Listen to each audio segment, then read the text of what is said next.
What is up, everybody? Welcome to another episode of the Good Kraken Death Ratio Show.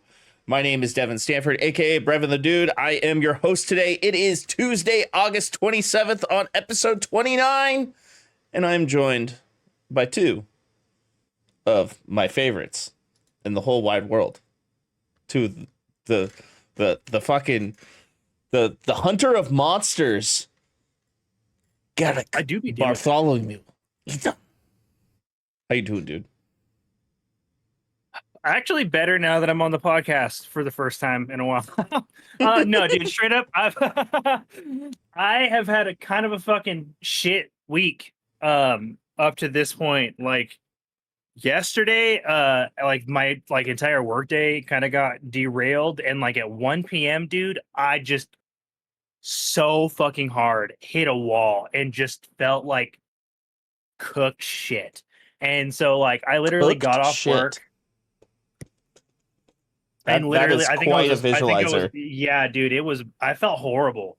And like I just ended up like crashing at like maybe 8:30, 9 o'clock.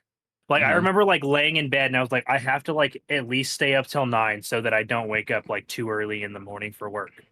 Mm. And dude, like I barely made it. And then like today ended up just kind of being an ass day at work because I have like these clients that I work with, right? Well, occasionally I have to deal like with those clients' guardians.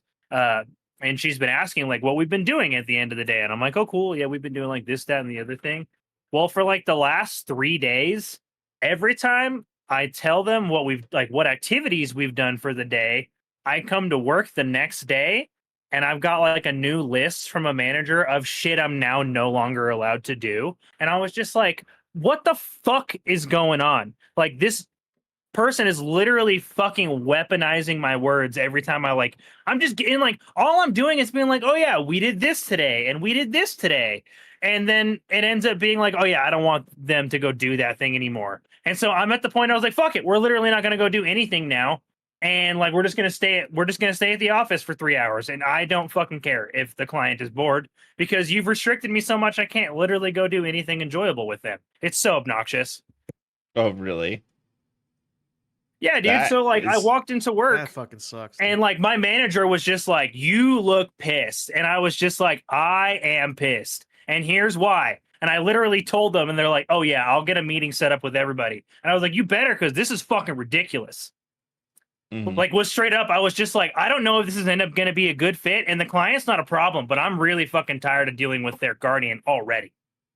Like they Mhm. show up 20 fucking minutes late at the end of the shift every fucking day, try to keep me for 10 minutes extra, Mhm. asking me a bunch of bullshit questions that I know they just have access to on the work website that they can access. Like, go fucking look at my notes. That's literally what they're there for.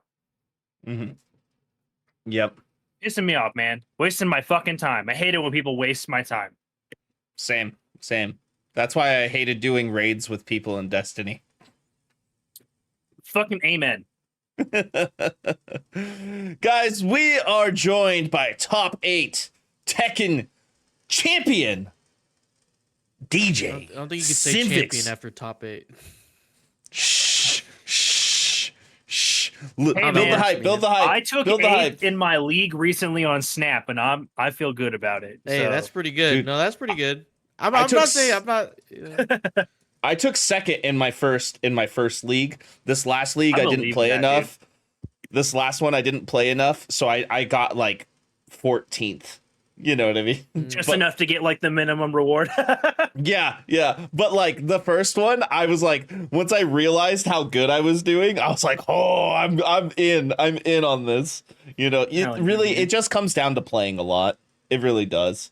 Honestly, Dude, for the league stuff. I mean, and I we just know don't that's how have the fucking- time. We know that's how DJ be doing it. I fucking did. Yeah. I don't even know. Yeah. I would never play DJ in Tekken. He would probably embarrass the fuck out of me. I Dude, would play it's him. crazy. I would play him, but I would get my ass whipped, but I would still do it. If I owned the Dude, game, there- I would. I guarantee you probably get a few rounds off him because like even you, Garrick, like honestly, because like there's layers to like how good you can be, dude. Because like there's some guys in the LAFGC that are like a few ranks above me and have Mhm. played a lot more, and they see right through like my offense, and they know the Mhm. timings and everything. It destroys me.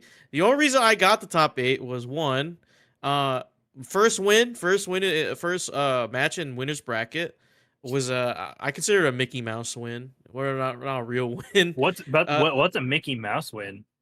Mickey Mouse. So for context, whenever COVID happened, the NBA moved all the games to Disney World and in Florida, and Oh, and then LeBron won his like fourth championship uh during they call it the bubble. I remember So this. people discredit that win because of they were just in the bubble and COVID was happening, like they discredit it.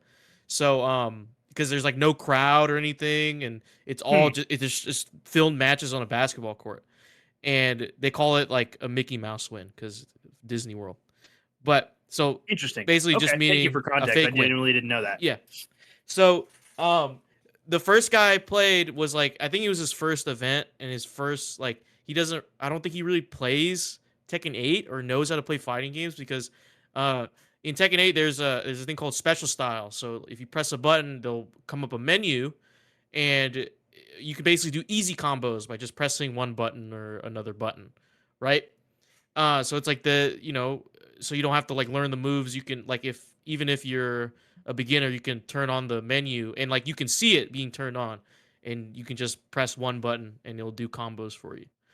But the thing is, he didn't just turn it on; he repeatedly turned it on. So like he was just mashing whatever buttons, whatever. So that it was an easy win for me. He did get a few rounds off me though, like a round or two, because I was like, well, he seems inexperienced. I'll just run this down, get this out the way. Um, Mhm. but then the next one I was supposed to face the four top four player, no, top five player in the state. Hmm. But then the bracket got remade because someone joined and didn't pay their registration fee. So it had to be remade, and then I had to face a different opponent, still a skilled opponent, and we're around the same skill level, but I beat him 2-zip. Or two yeah, 2-zip. Um and then in winners bracket I had to face the top four player, and I lost to him pretty Okay. resoundingly. And then we go to losers because double elimination bracket. We go to Ah. losers bracket. I face the top five guy. So Just one down. yeah, dude. It was pretty rough, but it was a fun experience. I got to commentate the games as well. So like once I got That sounds done fun. through in between Yeah. games, yeah, it was fun. Do But you you know see what? yourself So, doing You more of got that? you got For top sure. 8 though, so everybody celebrate. Yeah, top eight, first top eight ever.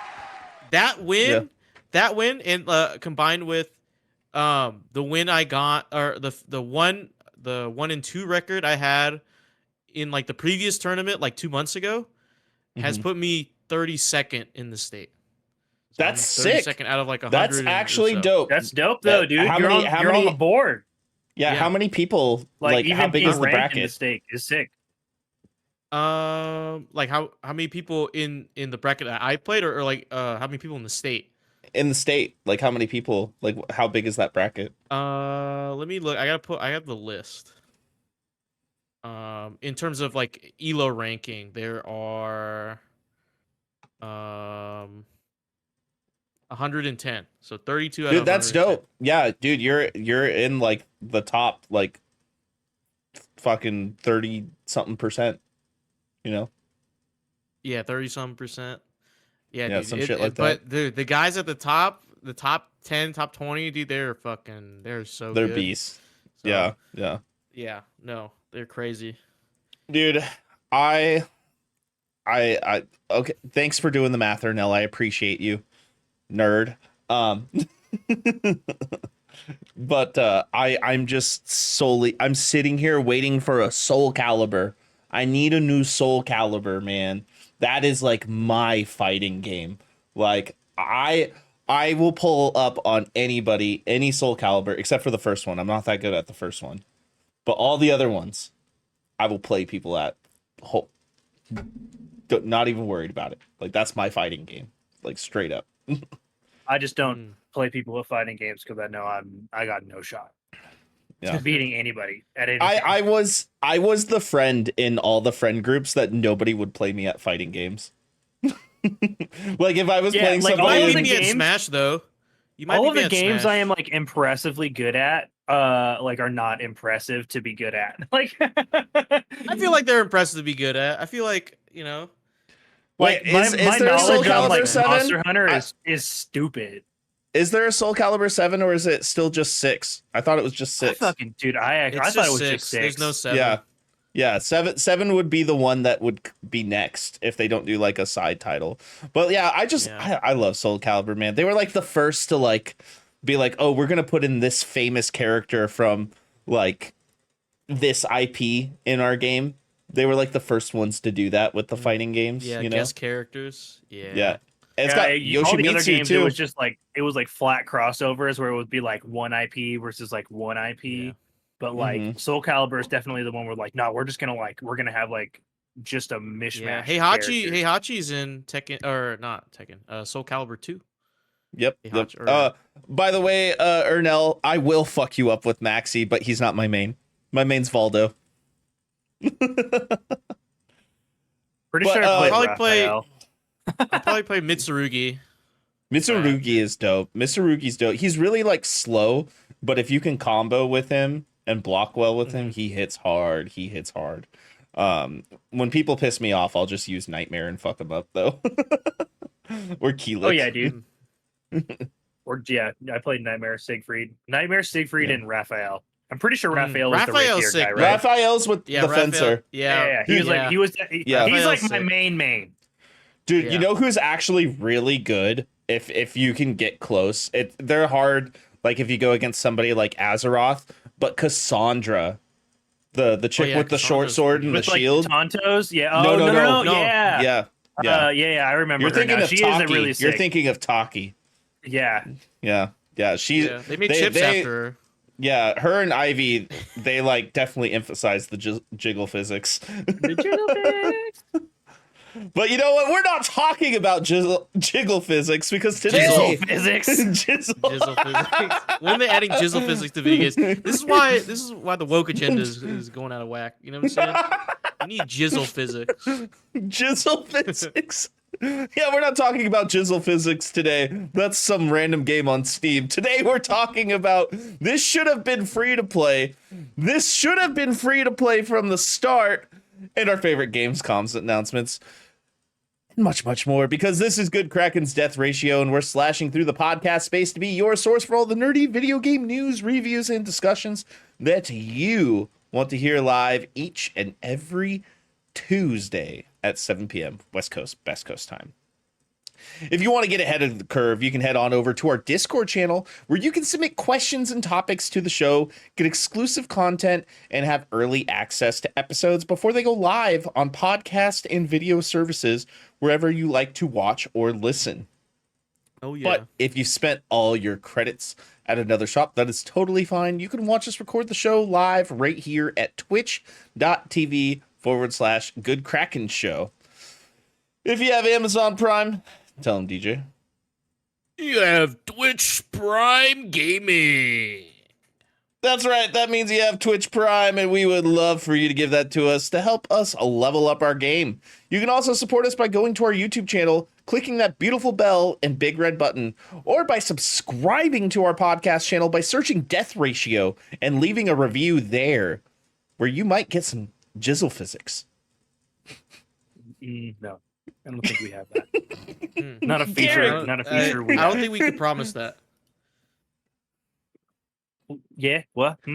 Guys, we got some critical hits. Episode Critical 31 of the Shipwreck Show is now available wherever you like to watch or listen. And if you like looking at our ridiculous thumbnails, these thumbnails are actually very wholesome this time around. And there's some kid photos. of us. Devin, do you remember that? I seriously feel like I'm the only one who remembers this stupid like YouTube meme from like a hell of a long time ago. But it's a Final Fantasy meme, which is why I'm so fucking shocked. I'm the only one who remembers it. But dude, it was literally just like I'm pretty sure it was like Final Fantasy 1 or Final Fantasy 2, and it was just like the all pixel art. So it's like, and it was like literally just a meme of like when everybody's dead except for the healer in the party, and he's like a white mage, and like he's attacking the boss. And then he just goes like critical hit, and like a 2 pops up on the screen. Yeah, I do remember that actually. Dude, thank you. Please, I literally say critical hit all the time, and everyone's like, "What is it from?" And I'm like, "This really fucking obscure Final Fantasy video I've never been able to find again." That's funny. Hell yeah. Yeah. Also, Ardell ordered some merch. I don't know what it's gonna be here when it gets here, but I'm gonna keep talking shit about it. But yeah, it's coming. So once it comes, then we'll show you the Jizzle Physics. Yeah, I can't remember anything else. Yep, no, nothing else. Sorry, I had to do that off the top of my head today. I forgot to write them down in the notes again. I do that all the time. Critical hits is like the one thing I usually forget. Yeah. You'd be like that. Ernell just said okay, we just got some news. They're going to be here between the 2nd and 9th. So that means we're going to wait like another 2 weeks. Oh my God. The 2nd and the 9th? Damn. Jesus Christ. We better figure out that turnaround time because that is ridiculous. That's a long time. Yeah, it is. Very long time.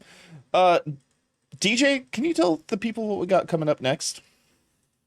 Well, don't get caught in our line of sight. Ooh, line of sight. DJ's clicking heads. That's You right. just entered the kill zone. The kill zone. I miss those games, actually. Those games are sweet. I don't know that I've played those. Now Yeah, they're they're just cool. making Horizon Zero Dawn, dude. I know. I honestly don't like Horizon. Is that what Guerrilla Games like was?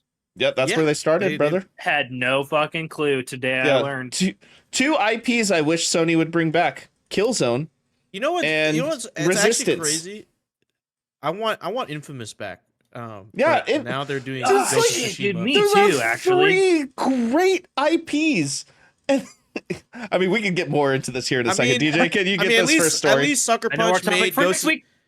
Yeah, they made Ghost of Tsushima, so like, Yeah, I get it, but yeah, I want Yeah. Infamous back. Sorry. yeah.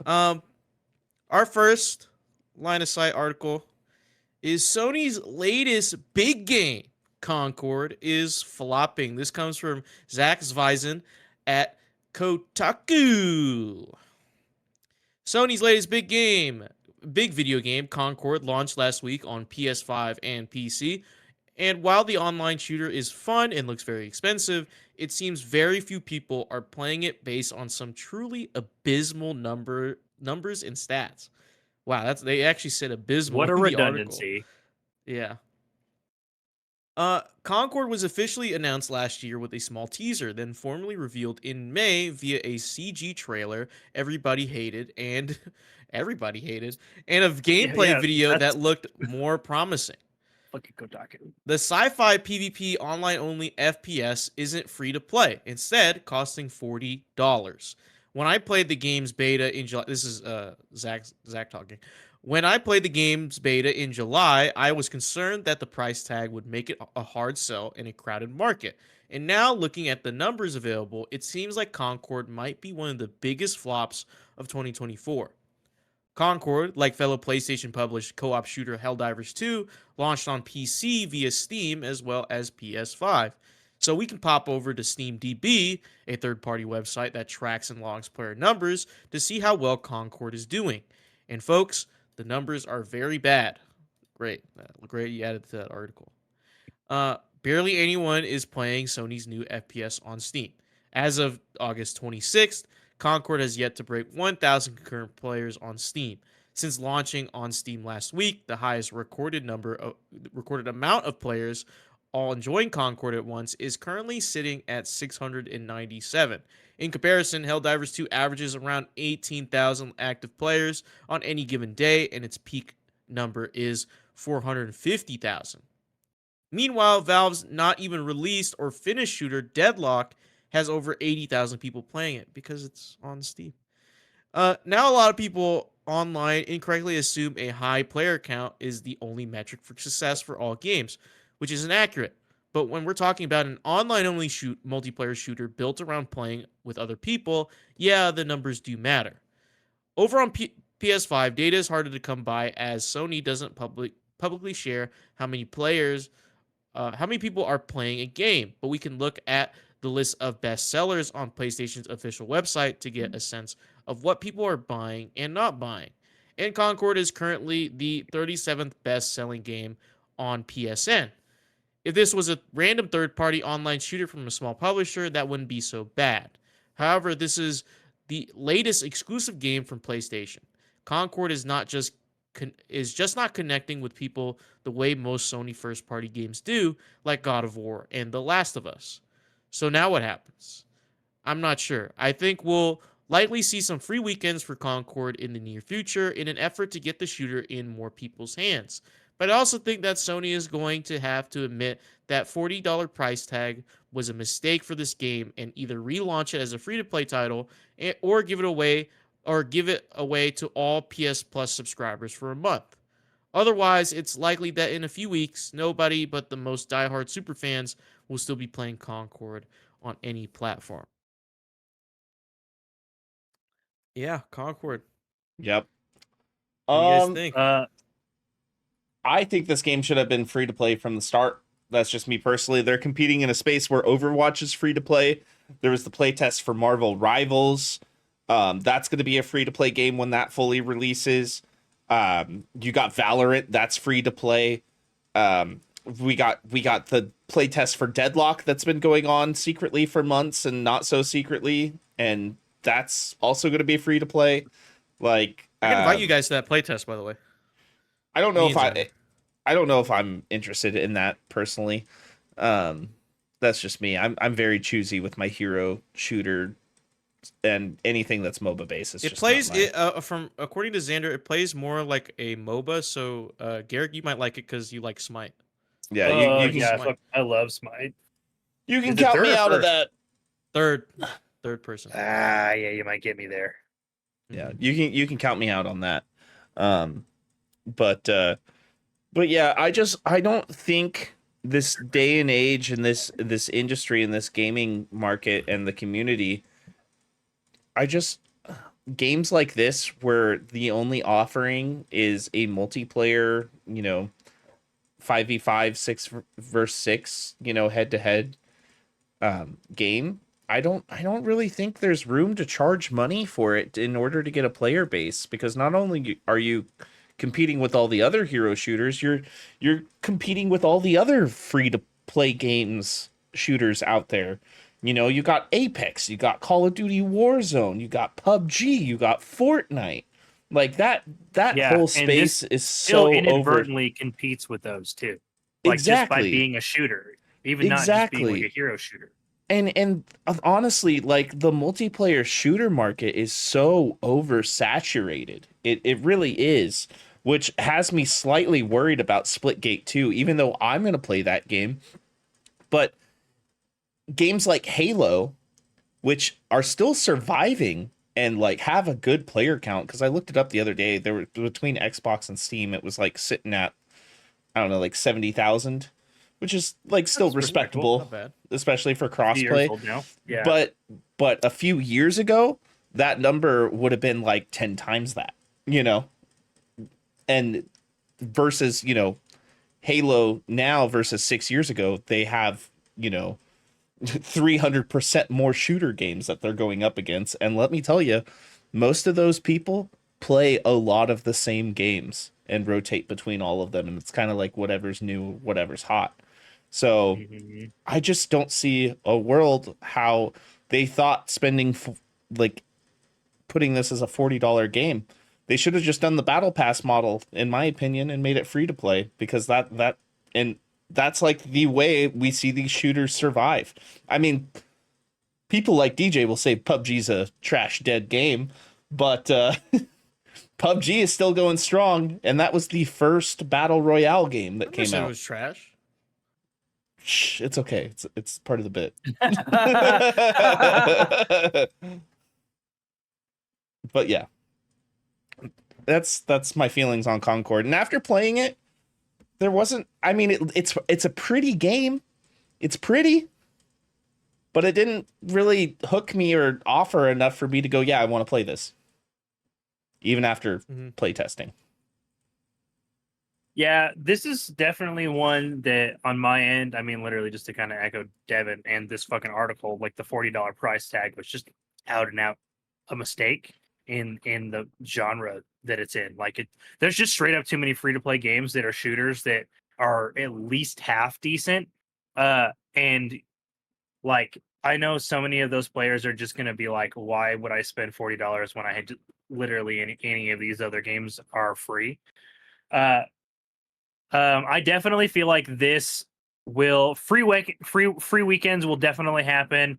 This by the end of the year, this will be a PlayStation Plus subscriber game, 100%. Like that's the only way they're going to like keep the game alive is if they get like free players on. But like it's supposed to be a live service game, but I know they aren't doing like a battle pass or like a season pass model.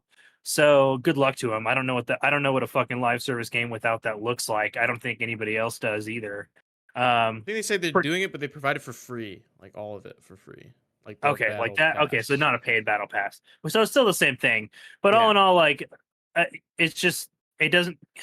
There's just nothing special enough about this game to keep it going. Like Helldivers 2 was as successful as it was because it had like it had a gimmick. It had like a really unique gimmick that like only it was offering, and Concord, what it offers is offered many other places.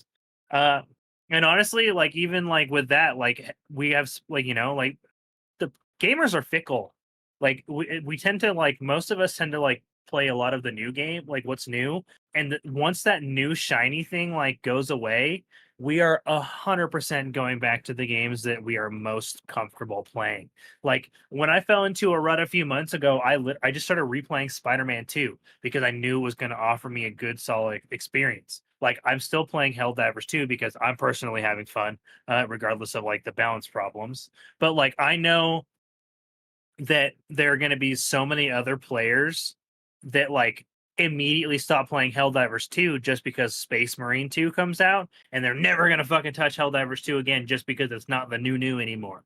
And like the same thing was ultimately going to happen with Concord, but with it having that price tag, that new is going to wear off a lot faster. And with it not even garnering 1,000 players on Steam, even though that's only one metric, with it being 37th on PlayStation's best-selling games, which I bet you if we were willing to pull up the list is still probably below Helldivers 2. Like this has zero fucking staying power. Like I can absolutely see this being one of those games that like they just close the servers down in a year. It happens. Yeah. I I totally agree with you. And despite what I think about this article and how it's written, uh I agree with some of the points he's made. Yeah, like again, another echo. It's $40 in a market of Overwatch 2 and Valorant and other hero shooters that are providing this experience for free. And knowing the context that Concord was beginning development 8 years ago, which was when Overwatch 1 came out, they probably spent there was that article, what they spent like it was like, oh man, like 20, like some like either millions, like a lot of millions to make this game. And and it's crazy because they probably have like they said when they were pitching the game, right, at one of the award shows, they were saying like, yeah, we're gonna have a cinematic like every week you sign in. I'm pretty sure most of that money went to the cinematic, and they were really banking on people falling in love with the characters in the world to play the game. But also I've seen people gripe with the fact that the characters, some of the designs of these characters don't look interesting enough or like appealing to uh the player base or people wanting to get in. And I kind of agree with that. Some of the character designs, I'm like, I don't know if Dude, I it's would have. legit. Yeah. The designs look nice. Like everything about the game looks well crafted, but like Yeah, they like, all look like it's well like, done, yeah, but like but not I definitely got appealing. Guardians of the Galaxy ripoff vibes from like a Right. lot of the roster. Yeah, I think it's just like the direction they went. I don't Mhm. think appeals to the masses as they thought it would. You know what I mean? Like, of course, they're well made. Some very talented people made the game. It's just not what people want to buy into, and it's not appealing enough for them. And so it's sad, but I mean, this was supposed. I guess this was made to like be a competitor to Overwatch, but we got it 8 years kind of too late. So or I would say maybe even 4 years too late because they started development when Overwatch came out to compete. But even then, I don't know if it would have survived then. Might have 4 years ago, maybe, but I don't know. Hindsight's 2020. For sure, definitely. Yep. I bet you before they try to kill this game, it turns into a free to play model. And Yeah, they'll try to save it. yeah, and They spent too much money. especially, Yeah, they have to. dude, they're gonna have their own episode in fucking secret level, so of course, like they have to do something. Oh You know. Jesus! Oh, they yeah. See, like I feel like they looked too far out for this game, and like Mhm. their big picture was so big that So- like they didn't dial in the good shit, the gameplay. So a little backstory behind this game. Do you remember when Sony purchased Bungie? No, I mean vaguely. I mean, obviously, yeah. Yeah, it was just within the last couple of years. So when they purchased Bungie, they wanted Bungie to be in control of all their live service titles, right? So they had people go around from Bungie, go look at the games that were being worked on, like the Last of Us spin-off, the Spider-Man spin-off that was supposed to be multiplayer and stuff. And apparently this is what I've been seeing. Like, I'm going to put this hat on real quick because I don't have any confirmation sources in front of me right now, but this is what I've The seen. tinfoil hat for you audio listeners at home. And I got this information from Maddie Plays, who's an insider and covers gaming news and stuff like that on YouTube. So when PlayStation hired, actually no, I take that back. It was Jay Wood, who covers gaming news on YouTube. Okay. So when Bungie was purchased, they were supposed to be in charge of the live service division for Sony. It's kind of funny how that's worked out now. But they went around and looked at all the games that were being made for multiplayer. And so like the Last of Us game got canceled. The Spider-Man one got canceled. There was like a couple other games that they were working on got canceled. But Concord was the one that they were like, this is the hit. This is the one that they should focus on for a live service game. And of course, ultimately it ends up flopping, And we also see that like Destiny hasn't been doing so hot when it comes into bringing in the financials as well, And Because the fucking terrible decision making. yeah, and the play testing for Marathon has gone pretty terrible as well, as from what we've heard. Oh yeah. So like, Forgot about that game. I think actually I'll get into this after the next story.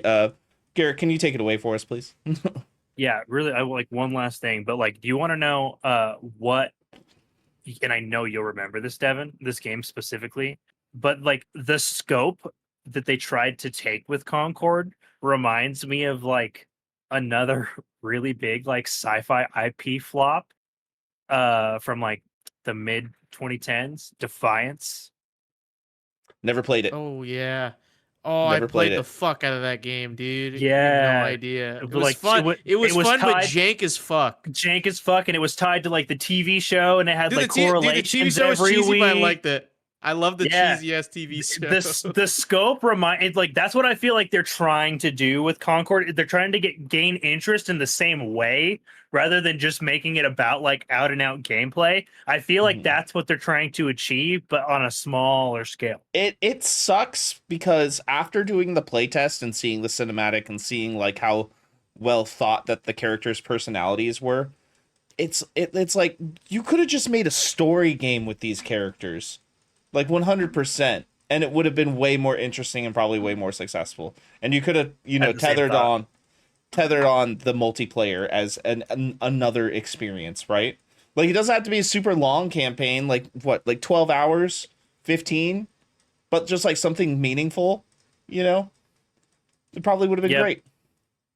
But nope. Strange decisions, strange things Mhm. afoot on the PlayStation front these days. Because Square Enix is making PlayStation Splatoon shooter Foamstars free to play 8 months after launch. This is Oh, coming there you from go. Wesley Yin-Poole at IGN. So wow, it's like looking into Concord's future.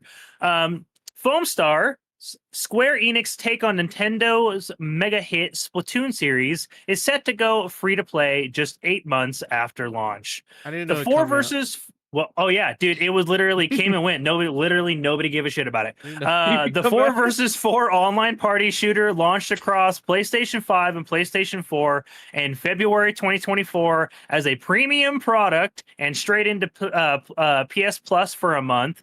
IGN's Foamstars returned a 6 out of 10. We said Foamstars combat mechanics is unexpectedly engaging, but confounding time-gated modes and aggressive monetization make them hard to enjoy.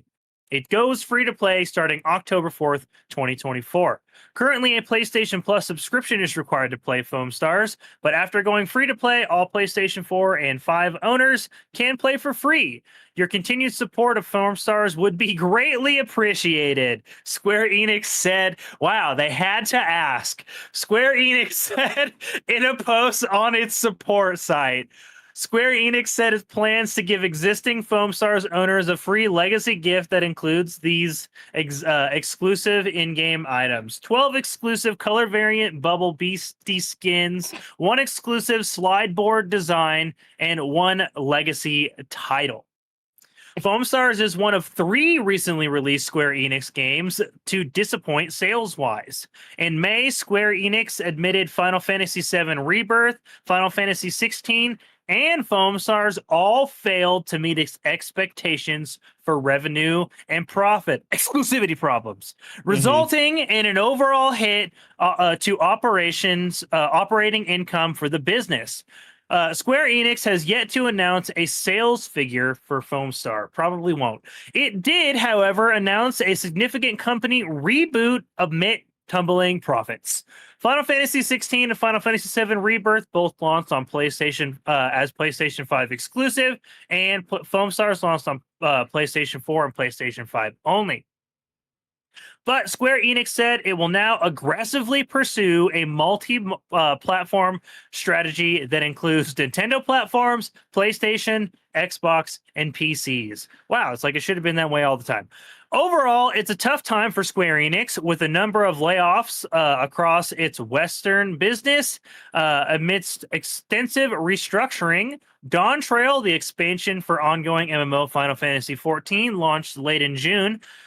Square Enix also has Kingdom Hearts 4, the third game in the Final Fantasy Remake trilogy, and Dragon Quest 12 in the works. In January, Final Fantasy 16 producer Naoki Nishida said it might be time for a younger generation to lead the franchise and helm Final Fantasy 17. I don't even fucking play Final Fantasy, and I know that's going to be really sad. As for Foamstars, it seems unlikely a sequel will be developed anytime soon or ever at all. Honestly, this is baffling to me. I saw this game get released and I was like, this is literally a fucking like it was directly trying to be another game. It looked like it was doing it not as well. I don't understand why this was ever designed as a platform exclusive. Like PlayStation can get, or Nintendo can get away with that shit because they're Nintendo. PlayStation, you're not it. You guys don't have the fucking console dick swinging power to be like, we're only going to have games that only our people on our multiplayer platforms can play. I mean, you guys were smart enough to put fucking like Concord on PC at least. Why the fuck would you not tell Square Enix to do the same thing? Because I don't they understand. specifically told them not to, probably. I know. Sony baffling. has this weird thing with Square, and it has always had this weird thing with Square where they try to control all of Square's IPs onto Sony's platform. They've been doing it since the PS1. Yeah, it's terrible. And like, as a Final Fantasy fan, it's like they had a good run, you know, where like 13 and 14 being on PC and stuff, and 15 being multi-platform, same with all the 13 games. And Kingdom Hearts 3 being multi-platform, but I'm not going to talk about how I actually feel about that game. But it's just like, as soon as they saw the 7 remake coming back, they're like, oh, we're going to grab Square by the balls again, and we're going to make it so they can only release on our platform. Yeah, man. And it's such a terrible shame to see, honestly, because like Square Enix is like a good publisher and like a good developer, but like honestly, I feel like they've been suffering on both fronts. Like obviously, like it's kind of surprising. Like they were kind of talking about like their recent flops, and like I mean, I don't know how anybody can fucking ignore this. I don't know. Like, I know they just published the game, but it was their fucking subsidiary. Like, Forspoken sucked ass, guys. Like, it was not a good game. And I own the Steelbook. Talk shit on me. I was just about to be like, I didn't know you had the Steelbook. I think this was like you announcing to the world that you had a physical copy of that game. Right? Forspoken. I'm like one of 10 people. I swear to God. But like, dude, it's just like I feel like Square's been eating so many L's lately. And like, I actually was just like, oh yeah, I might play Foamstars. Like, I didn't really hate Splatoon. But it was like also like one of those games where like I felt like I got what I needed out of it after 2 matches. And so like getting to I think I downloaded this. I caught it for free. Like I was just like, oh, hey, it's free. And like I downloaded it. Like just on happenstance. But I'd never installed it. I've never played it. I've never even never like even thought to boot the game up one time. The entire time it's been sitting in my library. Because there was nothing to appeal about it. I literally just picked it up because it was the free game, and I do that with every PlayStation Plus monthly game. Yeah. It's like the same thing in Epic. I pick up almost every game if I know I'm like remotely interested in it, Oh, that light just went out. Sick. Word. But yeah, I had no interest in this game. I thought it was a stupid idea. I had no idea why they were making this game to begin with, to tell you the truth. It doesn't fit their player base. More fun. Yeah, not at all, right? Because like Nintendo, Splatoon works because it's such a Nintendo ass IP, right? Yeah. Like that very obviously appeals to like the family-friendly Nintendo player base. It gets to be a third-person shooter without being a shooter, right? Like that, it works. That's why it works. Like everybody on PlayStation is playing God of War, like, and Last of Us. Like we want the heavy, mature shit. Like we don't I don't want to be pushing a goddamn paint roller around on a surfboard. It just looks ridiculous. Yeah. It's dumb. DJ, would you ever try this game if it came to PC? Probably not. Same. Yeah. Yeah. I wouldn't blame you guys at all. I'm not going to play this. I'm never going to install it. It's going to sit on my PlayStation Plus library forever. It gets virtual dust. Yep. And I have a few games I have games that I even want to play that I still haven't even touched that are in my library. 100%. But yeah, I had to remove a story just because we're running short on time here. just as a shout, Nintendo did an indie direct. They announced some things today. I forgot about that. Yep. Did you watch it? No, I didn't. I was working. But I do want to mention that one of the big things that they announced, which a lot of it's actually really, really exciting for all you RPG players out there, speaking of Square Enix, but Suikoden 1 and 2 HD Remaster is coming to the Switch, which is actually pretty huge because finding physical copies of those games is like impossible. So straight over my head, dude. Not even a franchise I've heard of. This is like one of the JRPGs from back in the day. Like, it is one of the games. So just had to do a quick shout on that. Definitely go check up on that. They're coming out with Yakuza Kiwami on there. Kiwami is coming out on there. They're doing some Five Nights at Freddy's. Yeah. And Civ 7 is coming out. A new Sims game is coming out. Metal Slug Tactics. The Plucky Swire is coming to Switch. Xenoblade Chronicles X ported onto Switch. That's all I want. Yeah. There's the Dragon Quest 3 HD 2D remake. But yeah, definitely go look into it more. There's other great indies. I just had to give a shout to a couple of those. And hey, don't forget about the massive Power Wash Simulator Shrek DLC, bro. I was gonna say that, and I was also gonna be like, I still don't know why Sony is putting a Lego Horizons game on the Switch. Yeah, that's really weird. Go play Sea of Stars, everybody. That's on Switch. Yes, or will be on Switch too. That fucking go play game. Sea of Stars. So good. Dude. Yeah, such a good amazing game. But yeah, cool. Let's see. We have some releases this week here. I gotta take a Xander. All right. Just yesterday, we had World of Warcraft: The War Within come out on PC, August 26th. Nice. Today, we have Core Keeper on PC. It looks to be a... Don't know. There's not a lot of information here on Games Radar. Or GameSpot, I should say. But yeah, Core Keeper. Then we have Crypt Custodian. That's on PS5, PS4, Xbox Series XS, Xbox One, Switch, and PC. That also came out today on August 27th. We also had another game on PC today called Monster Run. Another game came out called Land of the Magnates. I have no idea what that is. Magnates. Yeah, that's something. Another game coming out on the 29th here on Thursday. That's Akimbot. That's coming out on PS5, Xbox Series XS, and PC.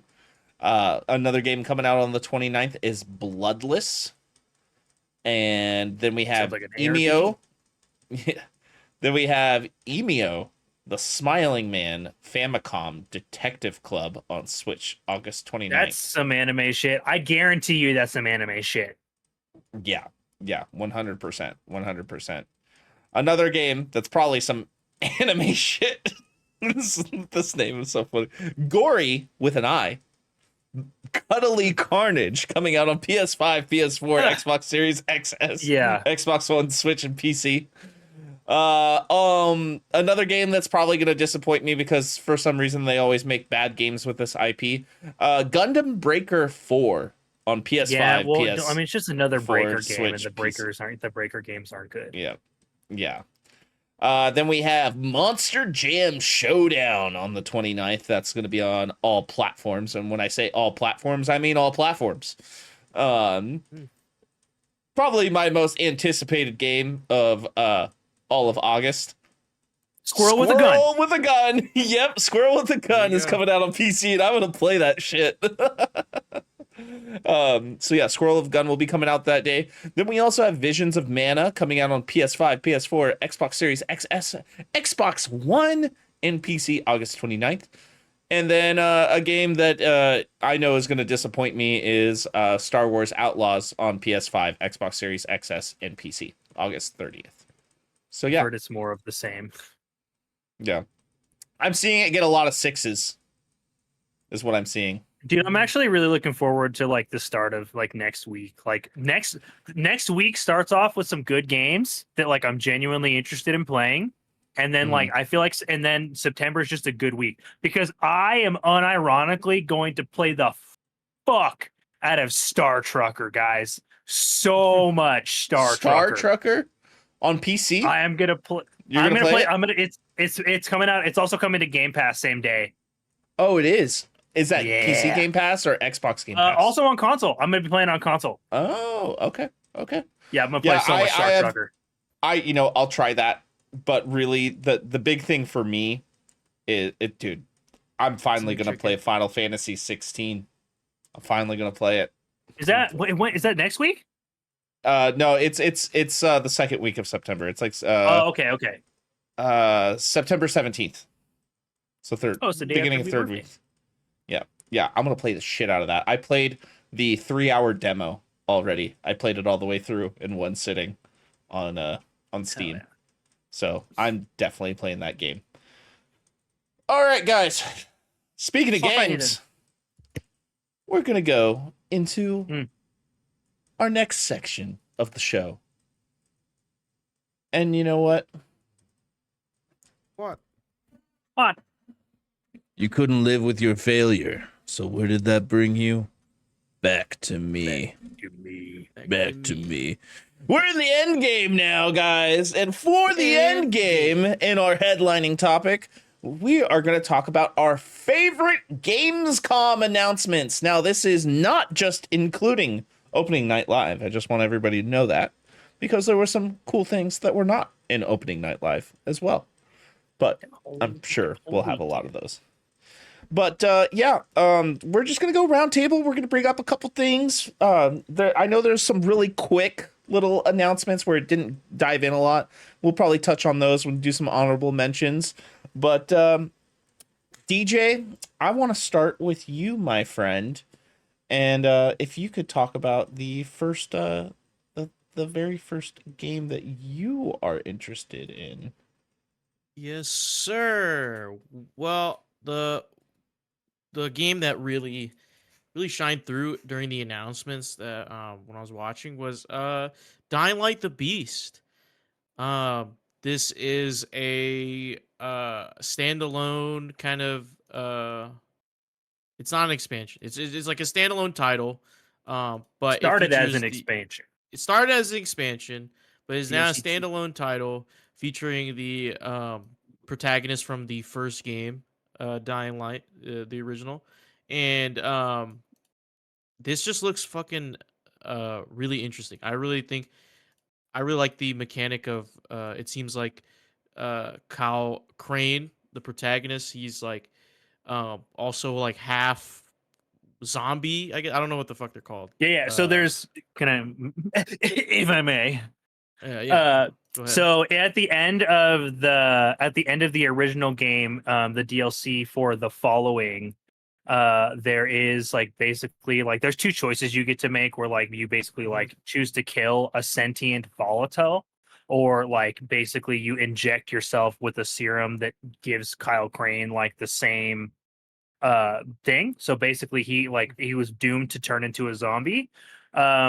Which is a big huge thing in Dying Light 2. But like obviously like he's alive and he's intact. And I'm really hoping we get some sort of zombie powers, dude. Yeah, dude, it'll probably be like a combination of like just your standard Dying Light gameplay, probably mixed in with a little bit more stealth. Because like it seems Definitely looked like it was more stealth. Yeah, from the trailers, Gal Crane's on the run, or at least hiding, or trying to eliminate this fucking mercenary group. Seems like, and I think like someone was saying, I saw someone say maybe like by day you're Kyle Crane, and like nighttime you switch to your zombie form, and then you go fucking hunt. God, dude, I would actually be fully fucking erect if I was playing that. Yeah. I'm gonna So, like- crumb. I'm gonna crumb. I'm gonna crumb. And I'm gonna get if all Nature Valley over this shit. And if that's the case, dude, I think that will be a really cool gameplay loop, especially like because of course like most stealth games happen during like nighttime, or like you choose to at least happen at nighttime. But the thing about Dying Light, me playing like the first game, it's like shit gets live when it turns nighttime. You do not want to get caught lacking on at nighttime, okay? Because shit gets live and you don't want to be out. You don't want to be out in public. Fucked up. So I think it would be a really cool thing. It's like yeah, you're stealthing through the day, just getting supplies and getting things to help yourself survive or like attain some type of goal or objective. And then by nighttime, you just let loose on these poor motherfuckers. Just like I really hope they put like the fucking, because I know they will, that attention to detail. These motherfuckers flash their flashlight on. Where is he? Where you literally play Oh, the dude, predator, I dude. need that. I It's like, need that right You play as reaction a from the fucking. You're NPCs. playing as the predator. You're just, where the fuck? Where is he? Where is he? I heard it over there. Yeah, and Start the throwing guns flares and shit. And they have the flashlights. guns They have throwing big knives, spotlights too. coming at you. Oh, it man. looks so good. It looks so good. It actually does Yeah. look good. I'm not gonna lie. This DLC looks more interesting than Dying Light 2 altogether. That's just Actually my kind perspective. of agree. Like, I do kind of agree. I played a lot of Dying Light 2. Garrick knows this. I played a lot, and it still didn't keep my interest long enough to finish the story, unfortunately. And I'm Yeah, not and proud of I that. I'll- wholeheartedly up. can't say the same because I'm literally replaying the second game right now. But Yeah, That's I why need I to wanted beat to- it though. I need to beat it. Yeah. Like I have to. That's what I I wanted gotta should. to. That's what I wanted to bring up, because I was gonna ask you, y'all, if I should pick up Dying Light 2, because as much as I was like enjoying my first few hours with Dying Light 1, I can't get over the motion. Like I feel getting sick, like doing all the first person like parkour and running and shit. Like I don't know if it's just because it's like the dated engine, or it's a dated game. I don't know. Dying Light 2 looks a little bit smoother, so the I might parkour is like. definitely a lot. There's more flow. Like the flow feels better in 2. Yeah. Uh, It's I just will- like the inertia. I don't know what it is. Like some of the motions of the animations while you're in first person. Like and when there you're hitting is like there's 2 different like modes for the parkour in 2. There's actually like a more floaty setting, and then there's like a more realistic setting. Mhm. So like I don't know if like maybe playing with those like might make a difference from you. I prefer to play it with like the more realistic setting. I feel like the weight adds like a big difference to the way your character moves. Yeah. And like the physics apply a little better. But like Yeah, as far as I like don't know, the it's the camera camera work. and stuff though, Yeah. I feel like it's similar but just better. Yeah, because I feel like I would like this game franchise a little bit more if like the camera didn't give me a headache. Like, you know what I mean? Like it was like I wanted to enjoy the game because I like the story, I like the premise, and the gameplay loop was kind of fun, learning about like the day and night cycle and like how to get supplies and shit. It was just like the camera fucking me up. I don't know, it's like just the movement of like when you're trying to hit shit or like when you're running and jumping, it made my head hurt. But I was I gonna feel like- ask, like, should I pick it up? The I second feel one, like since two's it's more modern. like the camera work and like the way like your character's movement and like the inertia behind it all is significantly improved in 2. Mhm. Like if you Mhm. liked it and like the camera work was just kind of, or like the way the camera was represented was like your only gripe, I feel like I feel like you'd have a better time in 2. Mhm. Yeah. Yeah. Gotcha. Because like everything's a lot more grounded in realism for 2. Mhm.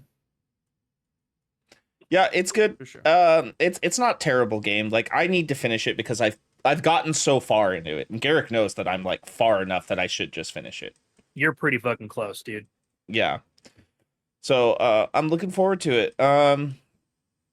But yeah, Garrick, what is the game that you want to talk about first?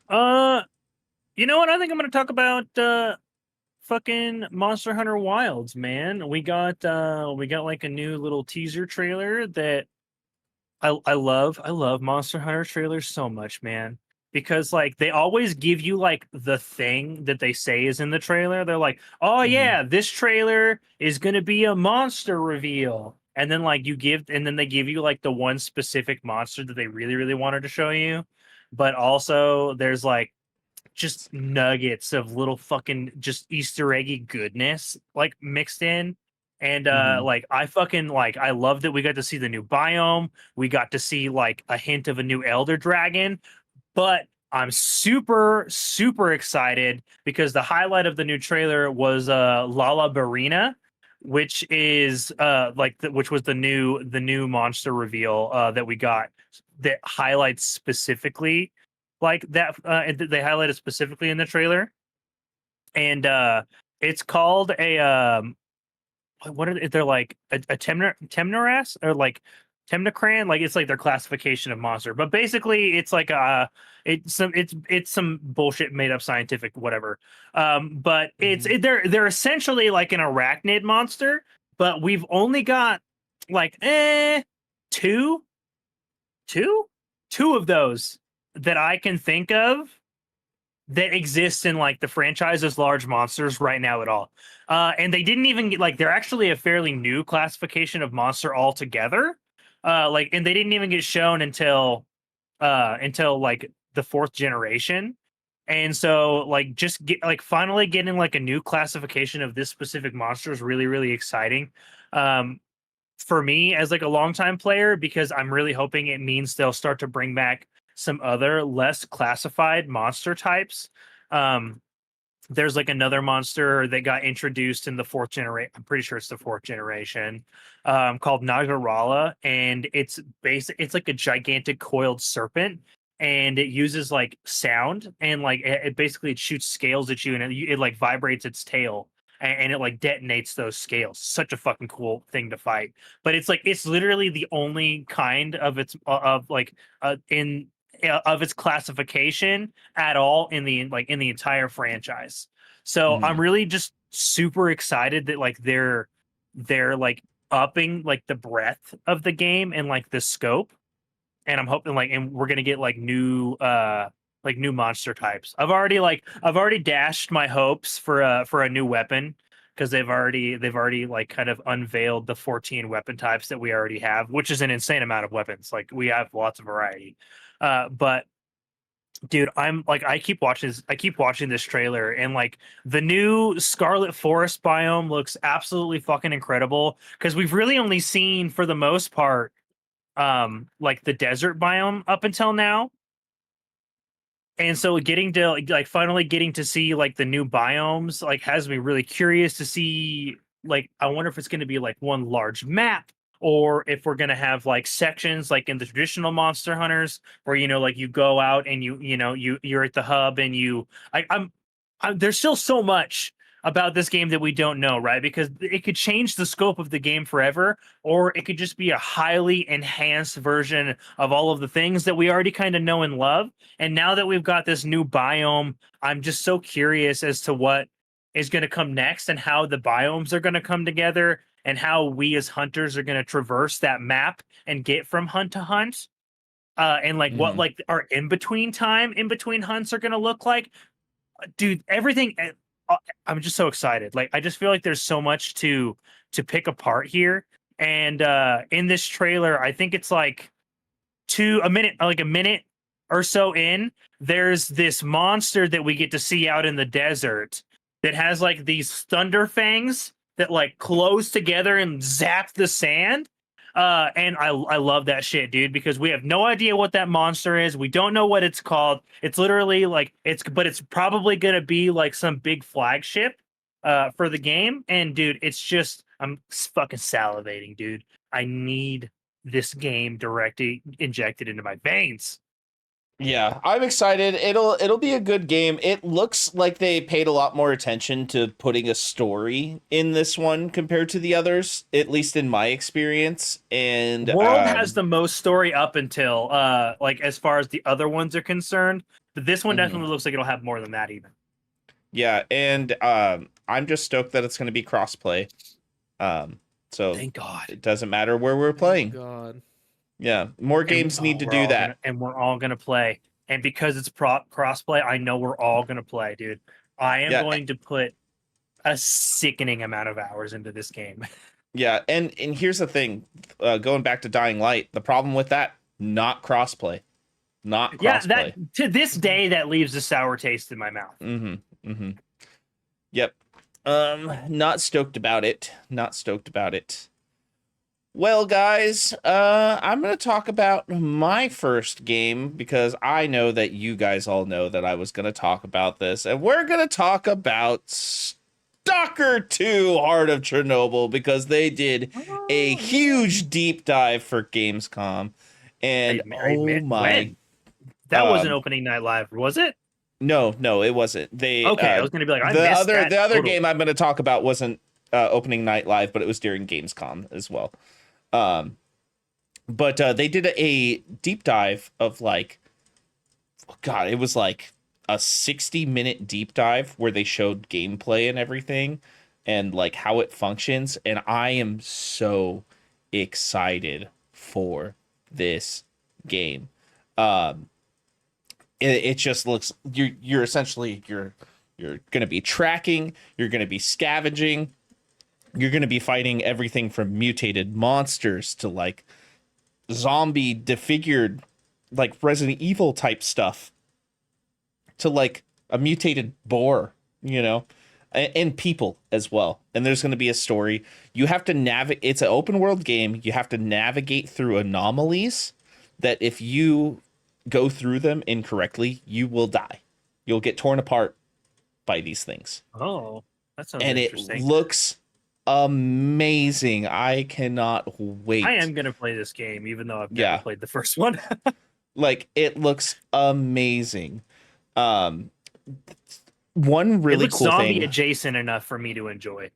It is. It is very zombie adjacent enough for you, I promise. One thing that looks really interesting about this, this is the video that's playing right now is the 35-minute developer deep dive that they did. So I thought it was an hour, but it's only 35-minute. But one of my favorite things in RPG shooter type games is the customization, especially of like how you build your weapons and stuff. And as you play and you pick up new attachments and stuff, your character actually builds them and attaches them, like using like screwdrivers, pliers, Allen wrenches, all that stuff. And they actually do it in real time on screen, which usually most of the time you just go into a menu and you have to pop it on and stuff like that. But I really liked the attention to detail. There's a bunch of different like kind of biome style areas. There's a whole underground world. There's military camps. It's all this stuff. This is like Fallout on crack. Like actually, I don't know if you guys are watching, but if you see the video, you see him put a scope on a rifle here in just a second. But like, you know what I mean? Like it shows them actually putting on the parts and stuff, which I really like that attention. I love detail. the attention to detail for small stuff like that. And it just like looks like they put a lot of love into the game with the lighting, just the textures, the effects. This I feel like this is the Fallout game that we've all been kind of waiting for. Does that make any sense? In a sense? Yeah, 100%. That's the vibe that I got from the game because, like, I remember like when the most like recent trailers have kind of gotten announced, and like it definitely garnered a lot of interest from me because I've never played Stalker, and like I just hadn't really gotten the opportunity to like get into that franchise. It didn't really grab me when I was younger, but like I want to play the shit out of this. Yeah, and this is going to be a Game Pass day one on PC and Xbox. So I'm just That's super exciting. yeah, it's just and there's a story to it. There's well crafted NPCs with voice acting and everything too. And like, look at this area. He's going through like a swamp right here with all the cattails and everything, and just like the level of detail, all that foliage. Like, I hope this doesn't my break PC my would blow PC. up. Yeah, I hope it doesn't break my PC. And I'm just really hoping on console they have this running at this level of detail at 60 frames per second. Because like, even with the newest update to like Starfield, they've been working on that game a lot with the texturing and the rendering and you know the frame rate and stuff. I've been playing that on my Xbox lately in 4K 60 FPS, and it is gorgeous. So I'm hoping that they're translating that. I had to sneeze. I hope that translates into this as well. But as you guys know, I'm a big DayZ player, and a lot of the architecture in this game is very similar to the architecture in DayZ as well. So like the apartment buildings they were in earlier were the same. I want to say during this part right here, you see something get caught in the anomaly.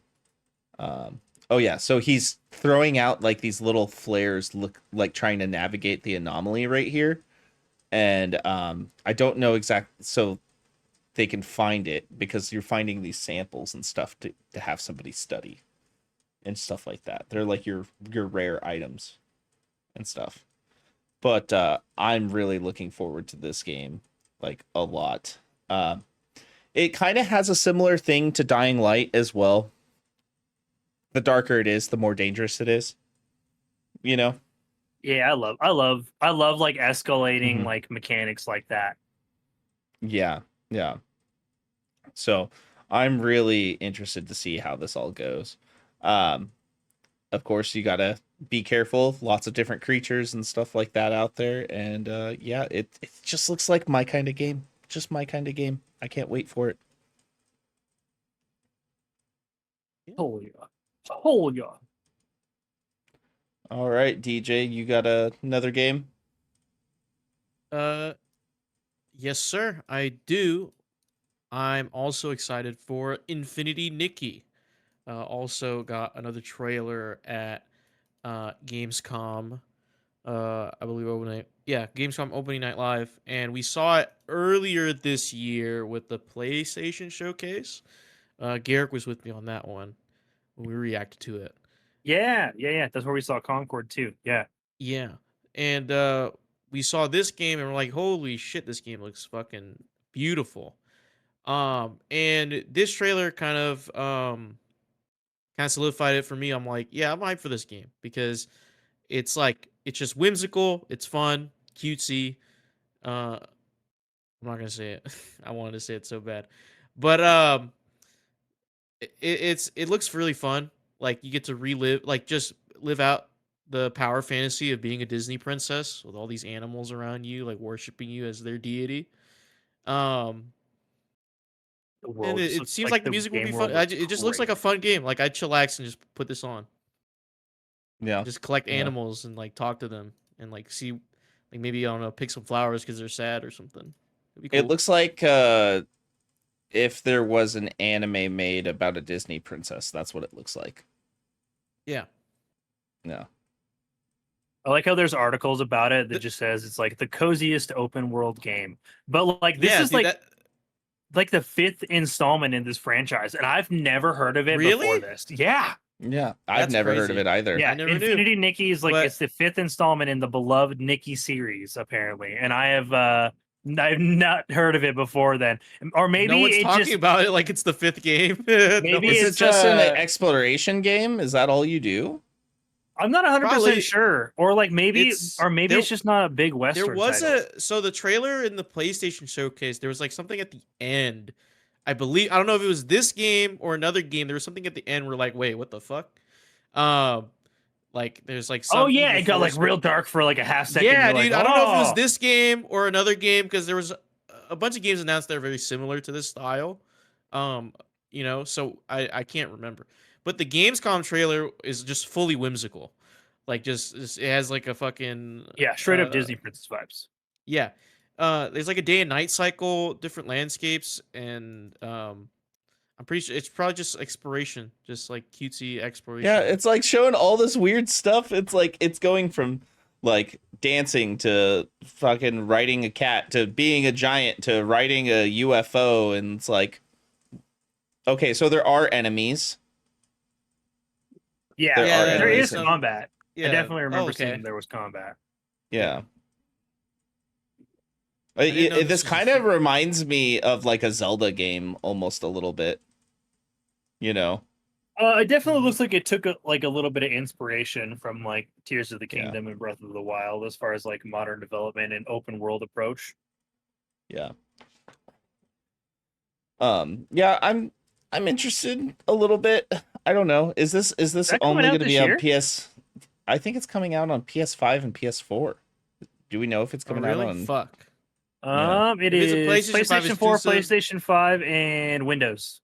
Okay, Oh, so it'll fuck be on yeah, PC. dude. PC, let's go. Dude, I was like, if this good looking ass game is on PC, I'll be pissed. So It's pissed. expected this year, but no release date. Yeah. Well, we'll have to see how it turns out. Mhm, Sick. mhm. Well, that is Infinity Nikki. Yeah. I guess it's your turn now, Garrick. Infinite Little Nickies. Get in the flash. Get in the flask. Get in the flash. God, Popeye's chicken is the shit. Popeye's chicken is the shit, isn't it?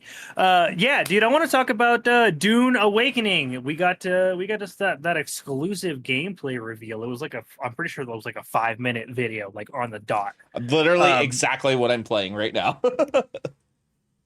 And I've watched this video several times. I am very, very, very excited for the scope of this game. I do want to mention very briefly, super disappointed that we just got a PC like release announcement for early 2025 with a pushback on console release. Suck my butt a little bit, Funcom. Like that sucks. I release them all at the same time. I will 100% be waiting to play this on PlayStation 5 whenever that does happen. I guess depending on how things go, I could end up playing on PC sooner. But this looks like everything that Conan Exiles wanted to be, like as far as like Funcom approaching a crafting survival game. This looks riveting. Like fuck the story bit. I don't even give a shit about that. This is a survival crafting game. Toss it out the window. That's not what I'm there for. This is make your own adventure, baby. Right? That's what the survival crafting is all about. Being able to get in and make your character and get your RP and your headcanon going and just diving into that game balls deep. And this looks like it's going to give me all of that and more. Like the character creator looks like it's going to offer everything I need it to, right, for the Dune franchise. Doesn't look like it's going to be crazy in depth or anything. Like we're not going to have like it's not going to be like a character creator that changes the world. It's definitely not going to be Baldur's Gate 3. But it does look like it's going to have like a very serviceable character creator that gets you where you need to go. And then you're going to get out in the massive open world of Arrakis, which looks incredible, right? Like desert planets are always like a funny thing because they can be really samey and boring looking. They really showed off what the planet looks like and the fact that it's very vertical. You can scale the rock croppings. Building looks really free and open. And it looks like there's going to have like a lot of player freedom to kind of terraform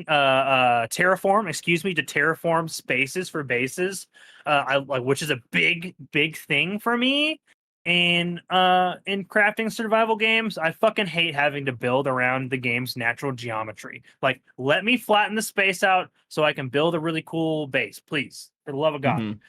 That's one thing I liked also- about Valheim a lot is like how you could you could terraform up and down exactly. Like it made the building really, really engaging, right? And this looks like it's going to offer like that same level of like build design and freedom, and just being able to like, it looks like you're actually going to be able to put together and fully craft your own ornithopter, like from the base to the wings to the cockpit, which is sick because there's definitely different designs for the ornithopters that we've seen in the franchise's two different films. And I'm excited to see like all the various vehicle customizations that we're gonna get. We've got like we've got sand tanks and like dune crawlers and like sci-fi motorbikes and all of these different weapons that they're showing off and like class approaches for your characters, being able to, you know, activate your shield and go into melee combat, being able to scale up you know, the walls and then, you know, like go into a sniper position. And then I actually don't know what the technology is called for like the little hover things that they do in Dune. But it looks absolutely fucking sick. It literally looks exactly like in the movies. Super excited to use it. And of course, last but not least, like you get to see like the spice fields and going out on a spice raid and what it looks like in a big scale combat to be able to fight over that spice with your clan and put a fucking thumper down, dude, and summon Shai Hulud. And that shit looked crazy. I like actually kind of got goosebumps. I was just like, that is exactly what I needed from this game. It needs to feel like the Dune movies. Yep, I am really excited to play this game, and I will let you know how it is on PC when I do Dude, start if playing it this. delivers, I will drop off the face of the earth in 2025. Between like, if this comes to like console at like the end of the year and like Monster Hunter Wilds comes out at the beginning of the year, fuck the summer. I'm good. Yeah. Like I'll be good. Yeah, It'll be good for a good while. There's too many good games, man. Too many games. So, it's a beautiful problem to have. I looked it up. The Nikki series, they've all been mobile games until this point.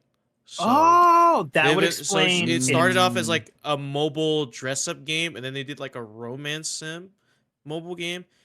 But all of a sudden, they're getting crazy off this shit. Yeah, then. Dude, No. Listen to me. Okay, they're making Infinity Nikki. And then last year they had a trailer for this open world action game that's like Sekiro and like mixed with like Chinese. Dude, hold on, I'll put it in Snapchat. Where Winds Meet? Is that the one? No, this is called Project the Perceiver. I've not heard of that.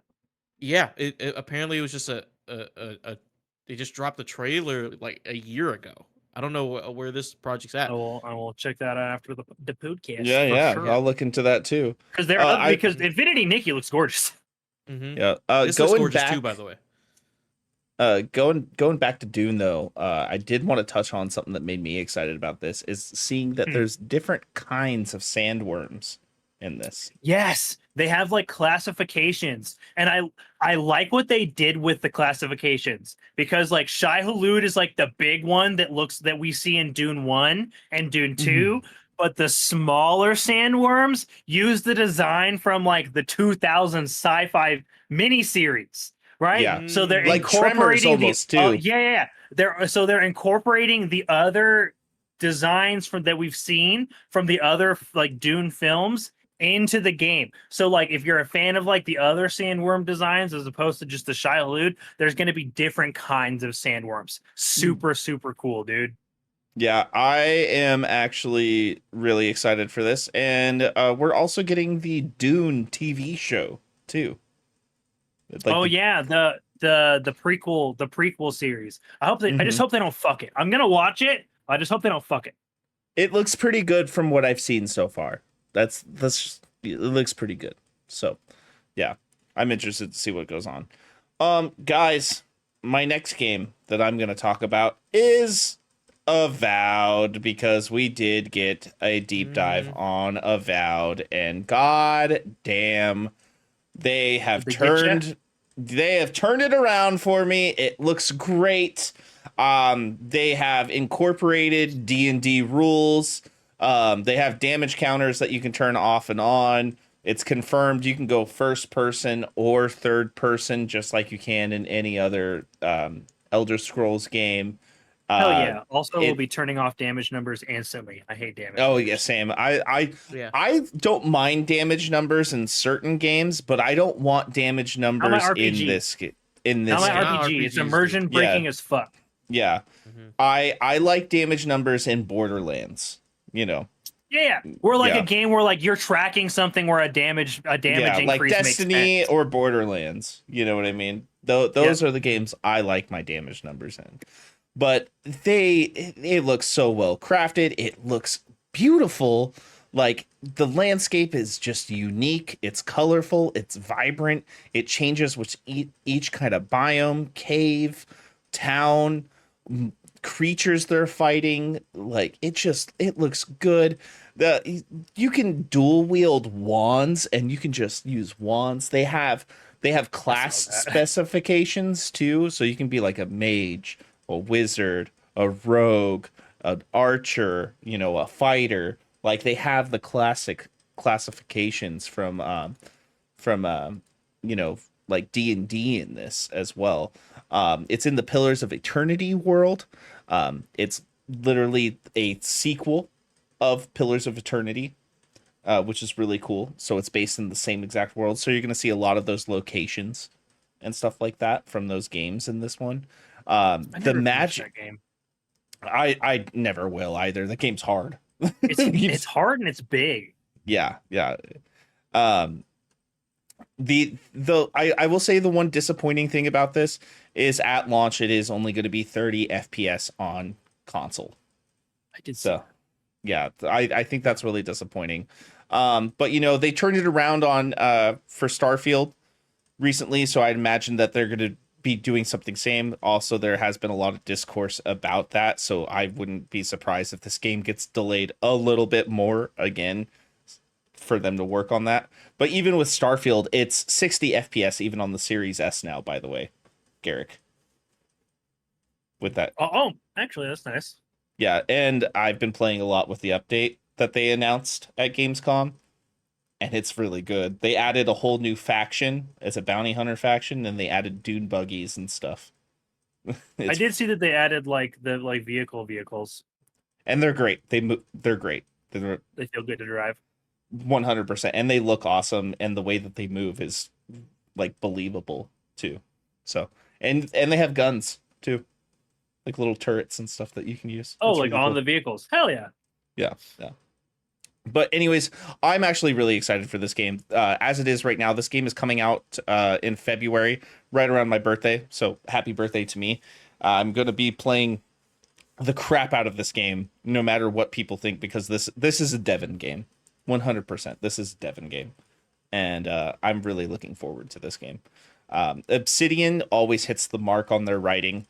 They've done fantastic writing. Two of my favorite games that I've ever played. Fallout New Vegas and The Outer Worlds are Dude, some the of the story best. for Outer Worlds, while too short for my liking, was incredibly fucking good. Dude, the dialogue, the writing was so good. Oh Mhm. my god, the characters were really, really charming. Yeah. And I was listening to Paris Lilly from Kind of Funny got to go and play this game. He played it for a few hours and got to do a deep dive on a character and go through quite a bit of scenarios. And he was saying they do not miss at all with the writing and the dialogue. It is That exactly does seem what very much their bag. Like I think they got that shit figured out for sure. Yeah, I think they're one of the best RPG writers out there. Not saying they are the best, but one of, especially on the Western front, Mm-hmm.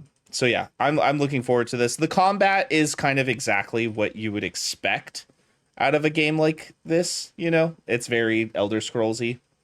A lot of swinging, a lot of hacking right in front of you. It's not going to be, extremely crazy, but Right. but I'm okay with that. I don't mind combat like this. I mean, Dying Light's like this as well. Yeah, it's like it's going to play exactly how you'd expect it to play on the combat front. It's serviceable, like but like really like it like obviously like Dying Light's about the zombies and the parkour, where like I can imagine Avowed is very much going to be about the story and the journey. Yeah, and I will say the creature design looks magnificent in this game. It just looks really clean. I like that even like the classic creature designs, like the goblins and the orcs or whatever they are, look really good. Like even though you can tell that's like early enemy B, right? But it's a good design. It's a good take on it. Yeah, the little like weeb part of me is like really loving this because he has like a spell book in his hand, just like they would in a Black Clover, you know, and he's using a sword at the same time. Oh yeah, yeah. So he's like casting spells and doing sword plays. So you can really like live that that head canon of being like a battle mage, which is probably the exact route I'm gonna go. Is probably what I'm gonna do. Light armor, battle mage, and that's how I'm gonna play the game. So Believe it. yeah, yeah. Are you guys probably gonna play this when it comes out? Oh yeah, I'm gonna play Avowed, Yeah, 100%. for 1,000. Yeah. Oh, For oh, sure. oh, and they have guns. I forgot that they put guns in the game too. Oh, that I didn't know. Like little Yeah, flint well, pistols. flintlock pistols is probably like flintlock a pistols and stuff. Yeah, yep, yeah, like a Yep. artificer type shit. You know. yeah, Engineer. Yeah. yep. You know. So yeah, I am stoked about it. There was one thing I wanted to touch as a group. Guys, we touched on it a little bit earlier, but fucking secret level, boys. Secret fucking level. This Oh, to me, I think was one of the I most love important anthology announcements from Gamescom and Opening Night Live. It's from the same producers and creators behind Love, Death, and Robots. yeah, Love, Death, and Robots.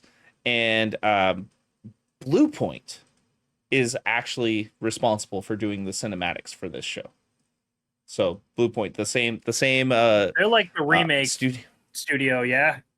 Yeah, and they've made tons of cinematics for like games and trailers and stuff like that for various publishers across the gaming sphere. So I think it's really cool to see them get the spotlight for this, and make this show.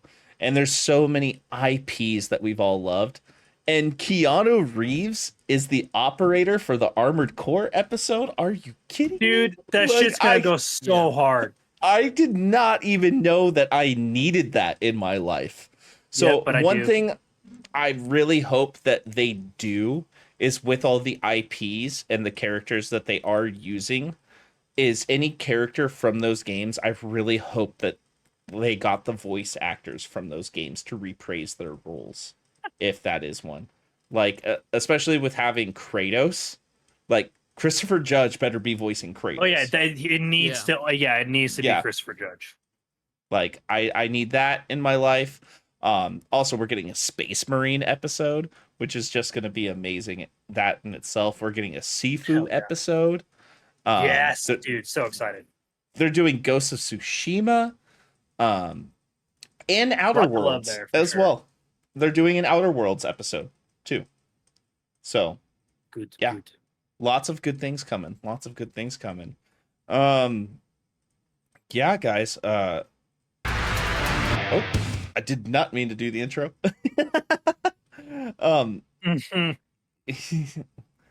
But yeah, I'm excited. I think 2025 is going to be a really good year for gaming. Oh God, I hope so. Yeah. Mm-hmm. So, dude. Mm-hmm. Well, with that being said, guys, let's talk about our schedule for the rest of the week. We have Splash Damage happening tomorrow. That'll be at 7 p.m.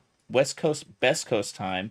And the boys will be playing a little game called Lockdown Protocol. Yeah, Lockdown Protocol. That is an Among Us like game that's a little bit more realistic. So yeah, get stoked on that. That's gonna be a really fun game. I would be there, but I'm gonna be busy cranking my hog at Bill Murray. So yeah, just PC game. So here I am. Yeah. Sorry about that. Guys, we're not gonna be doing anything Thursday. Thursday is our day off for all you lovely people out there. But this Friday, we're gonna be doing our official Phase 3 MCU ranking. So if you guys haven't been caught up, that'll be everything up to Spider-Man Far From Home, I believe. Yeah, Far From Home. Yeah, that's the only one I feel like I should rewatch because it's my least liked Spider-Man appearance personally. I need to go yeah. look at the list. I feel like I'm forgetting one or two that I've only seen a few times. There's Civil War. Then there's Doctor Strange. Guardians of the Galaxy. I think it's 2, Doctor Strange. I think Yeah. I haven't seen that one enough. I think Thor I might need to Ragnarok. rewatch that one. Yeah, Thor Black Ragnarok. Panther, and Captain Black Marvel. Yep, and Captain Marvel, and Infinity War, and Endgame, and Far From Home. Yeah, all those other ones I've seen a bajillion times. Yeah. So we'll be giving Ant-Man and our the Wasp, official too. rankings. Oh yeah, Ant-Man and the Wasp as well. There's a lot, actually. There's a lot. Yeah, Phase 3 was stacked, dude. It could have been two Fucking phases, stacked. honestly. It could have been two Yeah. phases, just saying. Genuinely. But yeah, please let us know what your favorite games from Gamescom were, and anything else that was announced around that time. You can head on over to our Discord and talk about it in there. With that being said, this has been Good Kraken's Death Ratio, your choice for all the nerdy video game news, reviews, and discussions that you want to hear live each and every Tuesday at 7 p.m. West Coast, Best Coast time. If you liked what you heard, you can head on over to our Discord channel where you can submit questions and topics to the show, get exclusive content, and have early access to episodes before they go live on podcast and video services. Excuse me, wherever you like to watch or listen. But you can also support us by going to our YouTube channel, clicking that beautiful bell and big red button, or by subscribing to our podcast channel by searching Death Ratio and leaving a review there. We have to go, but until next time, Jizzle Physics.